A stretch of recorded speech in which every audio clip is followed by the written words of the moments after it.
All right, guys, I'm gonna be a big nerd. About 23 years ago, I saw James's. I walked into an art house theater in Washington and saw Heavy, and I've sort of been following him all throughout before he even started doing bigger movies. So put me there. Was it like sort of collaborating with him as a director in some movie as fantastic as this? So what was it like? He's a real shapeshifter. Yeah.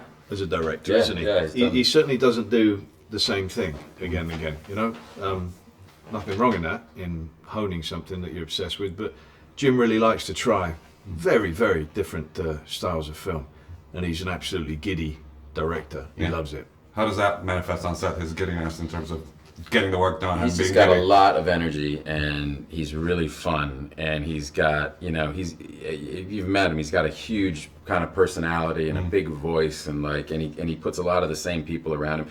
His cinematographer, Fade and Pop Michael, they bicker like an old married couple, and it's just really, it's kind of entertaining. It's kind of like a show, but he's communicating a lot of necessary information to all of his department heads and to us all the time, and his notes are great.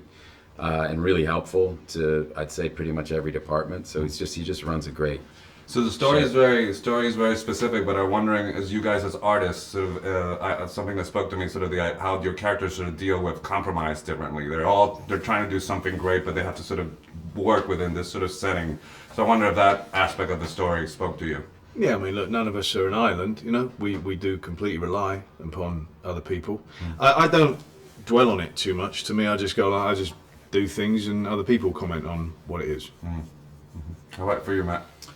Yeah, as Christian said, I mean, it is a collaborative, endeavor. So that means you have to collaborate. So that means you don't always get your way, and it also means you approach it with some humility and go, nobody's right 100% of the time. So if you can work with people you trust, then you can take constructive criticism, and you'll all come up with the best result. All right. So how about sort of the fact that you mentioned that James sort of uses the same people, and Christian has worked with them once before. So how did you sort of find your way into the team? Was that something? He didn't. He didn't. We kept him on the outside no all the hazing, time. nothing. We would just laugh and giggle and point, and then go, "Oh, he's here. Shut up." Yeah. So very comfortable It was for weird you. that they had like a catering tent for all the crew, and then a little space for me to Except eat. Matt.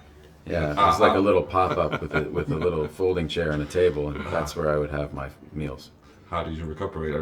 Is this part of the junket therapy or Yeah, well, no, now I'm in. So Okay. now the next movie we're gonna get some other guy and Some other guy, abuse that, Speaking of that, some other guy. I mean, the chemistry is sort of, and your director said that you hope, but I'm wondering, do you guys sort of held off? Did you guys do rehearsals? Did you sort of wait to sort of get that magic Not on really. screen?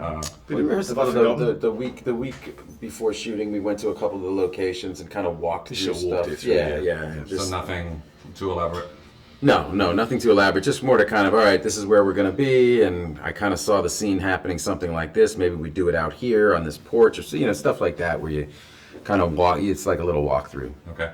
So I'm just framing the question so you know where I'm coming from. I am dealing now with being the parent of 13-year-old boy twins. So the scenes where Ken sits down and talks to his son really, really got me. And the fact that I thought, well, I'm a crap parent, but they're just so genuine in the dynamic. So I wonder if you took special care with those, because I feel that when you're in the car, you're sort of dealing with organic stuff, but the father-son relationship is something that's must have been a little bit harder. Or, I don't know.